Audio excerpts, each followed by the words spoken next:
நீங்க ஆசைப்பட்ட விஷயம் நிறைவேறாம இருக்கா? ஒரு பொருள் வாங்கணும்னு நினைக்கிறீங்க, அது வாங்க முடியாம இருக்கா? சில ரிலேஷன்ஷிப் நீங்க அடையணும்னு நினைக்கிறீங்க, ஆனா அது அடைய முடியாம இருக்கா? நினைச்ச காரியங்கள் எதுவுமே நிறைவேறாம இருக்கா? அப்பனா உங்களுடைய எண்ணங்கள் சரியா இல்லைன்னு தான் அர்த்தம். லா ஆஃப் அட்ராக்ஷன் இதை பற்றி நீங்கள் கண்டிப்பாக கேள்விப்பட்டிருப்பீங்க. இதை பற்றி நிறைய வீடியோ வந்திருக்கு. ஆனால் அதில் சில சீக்ரெட் இருக்குது. அந்த சீக்ரெட் தான் இன்னைக்கு நான் சொல்ல போகிறேன். அது சரியான முறையில் நம்ம பயன்படுத்தினா கண்டிப்பாக நீங்களும் முன்னேறுவீங்க. இந்த லோ ஆஃப் அட்ராக்ஷன் ரொம்ப ஒரு மேஜிக்கலான ஒரு மோமெண்ட்.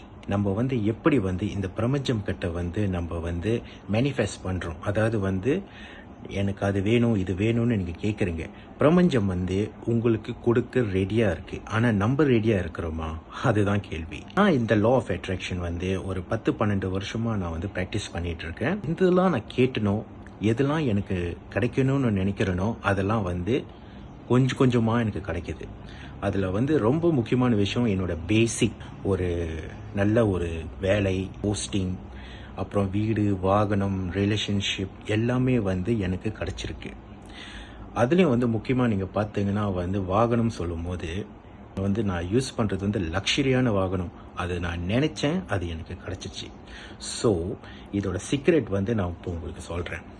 ரொம்ப பேர் நினச்சிட்டு இருக்காங்க லா ஆஃப் அட்ராக்ஷன் நம்ம நினைச்சோன்னே அது கிடச்சிரும் அப்படின்னு. ஆனால் அது சரியான முறையில் நம்ம யூஸ் பண்ணுறோமா? நீங்கள் ஆலயத்துக்கு போவங்க, நீங்கள் கடவுள் பிரார்த்தனை பண்ணுறீங்க. 90% எப்படி வேண்டிக்கிறீங்கன்னா, நான் மட்டும் நல்லா இருக்கணும், இது நடந்துடக்கூடாது, இப்படி ஆயிடக்கூடாது, எனக்கு வேலை கிடைக்கலன்னா இப்படி ஆயிரும், அப்படி ஆயிரும் அப்படின்னு நம்ம நெகட்டிவாக தான் நம்ம வேண்டுறோம்.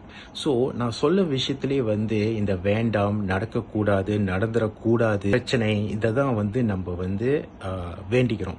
ஸோ அதுவே பிரபஞ்சம் நீங்க சொன்ன அந்த நெகட்டிவான வேர்ட்ஸ் தான் எடுத்துக்கிட்டு உங்களுக்கு திரும்ப அதே பூமராங் மாதிரி உங்களுக்கே திருப்பி அடிக்கும்.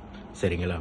ஸோ எப்பவுமே ஒருத்தவங்க கூட பேசும்போதும் சரி, நினைக்கும் போதும் சரி, பாசிட்டிவாகவே நினைங்க. முடிஞ்சா நடந்துருச்சு, நடக்க போறது நடந்துருச்சுன்னு நீங்க நினைச்சு மனசால நீங்க நினைங்களேன், கண்டிப்பா இந்த பிரபஞ்சம் உங்களுக்கு அது நடத்தி காட்டும். சீக்ரெட் எப்போ எந்த நேரத்தில் நம்ம மேனிஃபெஸ்ட் பண்ணுறது. இங்கே தூங்கி ஏஞ்சிக்காதுக்கு முன்னாடி ஒரு அல்ஃபா நிலையில் இருப்பீங்க தெரியுமா? சரி, நீங்கள் ஒரு மணி ஒரு 6 மணி, காலையில் 6 மணி 7 மணி ஏஞ்சிக்கிற ஆளாக இருக்கட்டும். ஸோ நீங்கள் ஏஞ்சிக்காது முன்னுக்கே ஒரு 5 நிமிஷம் நீங்கள் பெட்டில் படுத்து ஒரு அல்ஃபா நிலையில் இருப்பீங்க, ஒரு தூக்கத்தில். ஆனால் கான்ஷியஸாக தான் இருக்கும் உங்கள் மைண்டு. அந்த நேரத்தில் நீங்கள் முதல்ல பண்ண வேண்டியது என்ன தெரியுங்களா? கிராட்டிடியூட், நன்றி உணர்வோடு இருக்கிறது. முதல்ல நீங்கள் என்ன தெரியுமா சொல்லணும்? இந்த பிரபஞ்சத்துக்கு நீங்கள் நன்றி சொல்லணும். இந்த நாள், இந்த வயது வரைக்கும் நான் இருக்கிறேன்னா அதுக்கு நீங்கள் நன்றி சொல்லணும். ஆரோக்கியத்தோடு நீங்கள் இருக்குன்னா அதுக்கு நீங்கள் நன்றி சொல்லணும். அதுக்கு பிறகு உங்கள் பெற்றோர்கள், முன்னோர்களுக்கெல்லாம் நீங்கள் நன்றி சொல்லணும். அப்படி சொல்லிட்டு அதுக்கப்புறம் உங்களோட மேனிஃபெஸ்டேஷன்ஸ் ஆரம்பிங்க. அந்த பொருள் வாங்கணும், அந்த போஸ்டிங் எனக்கு கிடைக்கணும் அப்படின்னு. ஏன் கிடைக்கணும்னு சொல்றீங்க? கிடைச்சிருச்சு அப்படின்னு நீங்க சொல்லுங்க, வாங்கியாச்சு. சரிங்களா? இதுதான் என்ன ஆகுனா நீங்க ஒரு பாசிட்டிவா நீங்க அந்த விஷயத்தை நீங்க நினைக்கும் போது உங்களோட நெஞ்சு அப்படி சில்லுன்னு ஆகும். எப்போ அந்த சில்லுன்னு ஆகுதோ ஒரு சந்தோஷம் வரும். ஸோ அப்போ என்ன ஆகுனா உங்களுடைய சிக்னல் இந்த பிரபஞ்சம் ஏற்றுக்குது. சரிங்களா? அதுவே நீங்கள் தொடர்ந்து நீங்கள் செஞ்சுட்டு இருக்கீங்க. நாட்கணக்கில், மாத கணக்கில், வருட கணக்கில் நீங்கள் அதுவே செஞ்சுக்கிட்டு இருங்களேன், கண்டிப்பாக நீங்கள் நினச்ச விஷயம் உங்களுக்கு தேடி வரும். இது நான் என் பர்சனலாக நான் அனுபவிச்சிருக்கேன். சரிங்களா? அனுபவிச்சுக்கிட்டு இருக்கிறேன். சரிங்களா? அதுதான் நான் உங்களுக்கு நான் சொல்கிறேன். எப்பவுமே நீங்கள் நெகட்டிவாகவே பேசாதீங்க. அதாவது உங்கள் ஃப்ரெண்ட்ஸ் கிட்டயோ உங்களோட ஃபேமிலி கிட்டயோ எதுவுமே நெகட்டிவாக பேசாதீங்க. சரிங்களா?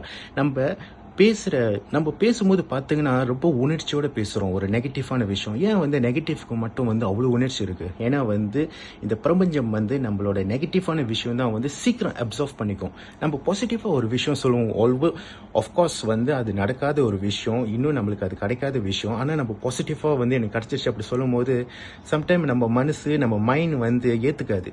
என்னடா இது நம்ம இப்படி பொய் சொல்லிக்கிட்டு இருக்குமே அப்படின்னு. ஆனால் வந்து அதுதாங்க உண்மை. அது வந்து நம்ம வந்து ஓவர் ரைட் பண்ணணும். நம்ம மைண்ட் வந்து நம்ம ஓவர் ரைட் பண்ணணும். அதுக்குன்னு வந்து நீங்கள் வந்து பொய் சொல்லணும், மற்றவங்க ஃப்ரெண்ட்ஸ் கடைலாம் பொய் சொல்லணும், நான் வந்து இதை வாங்கிட்டேன் அது வாங்கிட்டேன்னு சொல்லணும்னு நான் சொல்ல வரல. எப்பவுமே வந்து ஒரு பாசிட்டிவ் மைண்ட் செட்டோட இருங்க. ஒரு தாழ்வு மனப்பான்மையோடு இருக்காதுங்க. எப்பவுமே வந்து ஒரு கான்ஃபிடென்ட்டாக இருக்கணும். எனி பர்சனலாக கேட்டிங்கன்னா நான் ஒரு காலத்தில் வந்து ரொம்ப கான்ஃபிடென்ட் இல்லைங்க. எனக்கு வந்து அவ்வளோ கான்ஃபிடென்ட் இல்லை. என்னோட மேனிஃபெஸ்டேஷன்ஸ்னால தான் வந்து எனக்கு அந்த கான்ஃபிடென்ட்னு ஒரு விஷயம் வந்து எனக்கு கிடச்சிருக்கு.